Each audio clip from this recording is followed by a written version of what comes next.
Good morning friends. Taking forward my previous video where I discussed about various statutory registrations which is required once the formation of NGO is done.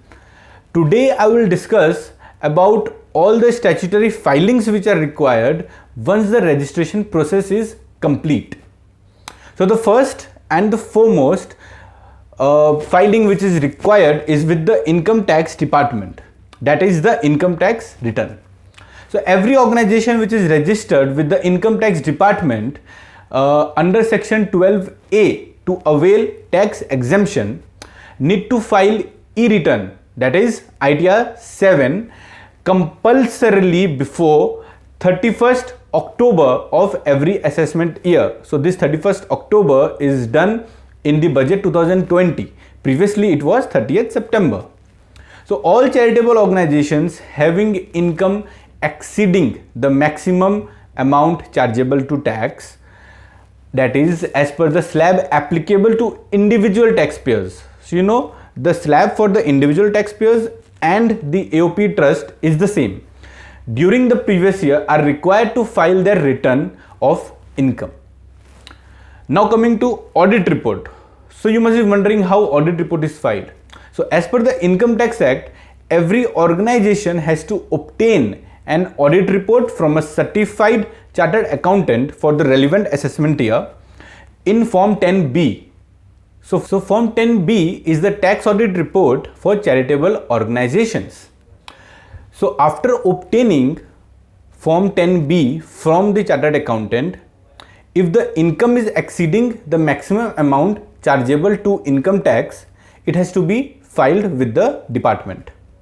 So e-filing of Form 10B, what I was talking about, the audit report so obtained is mandatory to be filed online before 30th September of the assessment year. So there is no change in the due date for filing of tax audit report, that is Form 10B. This form is initiated by chartered accountant of the organization and later on approved by the authorized representative of the charitable organization, that is the trustee or the secretary or the chairman. So the details filled herein shall be pre-filled by the department in the income tax return. What are the other forms which are required to be filed with the income tax department? So there are some other forms such as Form 10 or Form 9A, I will come to that, which is required to be filed with the income tax department along with the income tax return and Form 10B. So if the organization has accumulated income under section 11(2) for 5 years, Form 10 needs to be duly filled up and e-filed. In case the organization has accumulated income under section 11(1) of the income tax to be utilized in the very next year, letter of option exercise in Form 9A needs to be submitted online. It is to be noted that both the form needs to be compulsorily submitted before the due date of filing income tax return, that is 31st October.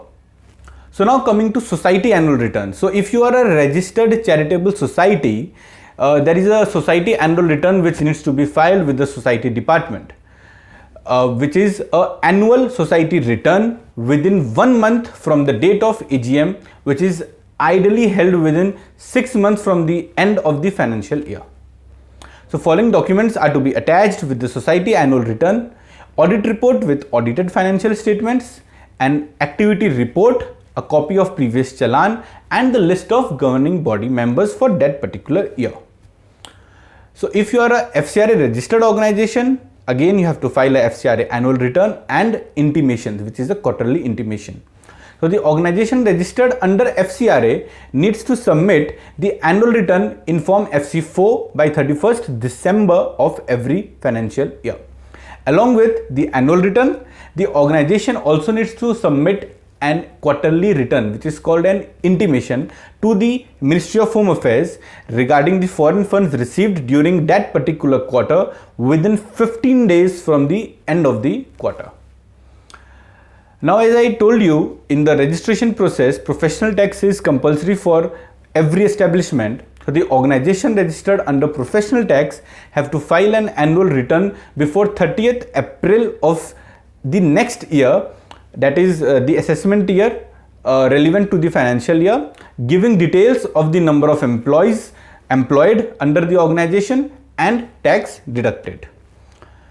Moving on to TDS returns, the organization possessing TAN, I told you about TAN registration also if you are liable to deduct TDS. So the organization possessing TAN needs to file quarterly TDS returns in Form 24Q and 26Q within the due dates prescribed under the Act, that is 31st day of the following month in which quarter has ended, and issue TDS certificates to the deductees within 15 days from the due date of furnishing such return. Now the new return under the new act, which is GST, if the organization is also registered under the GST Act, the monthly returns in Form GSTR 3B and GSTR 1 also needs to be filed.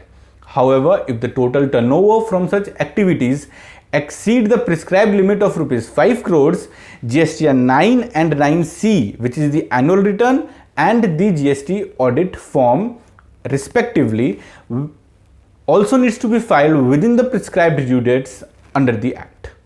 So apart from above, other compliances include deposit of PF, ESI, TDS, GST collected and other charges as applicable within the due dates prescribed for each under the relevant acts. So basically a lot needs to be done, a lot needs to be done once the formation of NGO is completed. So it's the registration process, its various filings with the statutory departments, then the deposit of taxes and other statutory dues. So a lot needs to be done. So I hope the topic was useful for you to get a basic idea of how to proceed after forming a charitable organization. For more details, you can visit our website or log into our Facebook page, and for any queries, you can mail us or comment below. Thank you.